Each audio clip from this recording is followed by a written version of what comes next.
In the mid-60s, something strange happened in a small American town. Emily, my grandmother's half-sister, had her brother killed in an accident on the railroad tracks. Emily was left to live alone in her house and imbued it with heavy grief. Rumor had it that she began to have ghosts of her brother at night. Shortly after his death, according to my grandmother, the spirit of the deceased began appearing to Emily at night. This frightened her to the point that she decided to share the event with my still young grandmother, who naturally did not believe the story. However, Emily insisted that my grandmother and her friend stay the night at her house and see for themselves. Grandma and her friend agreed and went to Emily's house for a sleepover.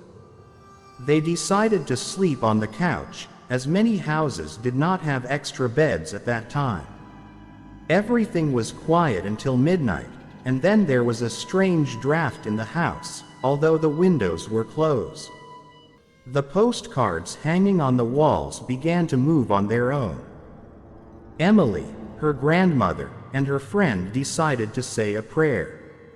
After the prayer, the doors to the hayloft suddenly flew open and the wind began to rush into the house, causing the doors to slam with a violent bang. Even though this was many years ago, the story is still a mystery. My grandmother claims that in the past, village areas were often filled with such phenomena and people were afraid to leave the house after midnight.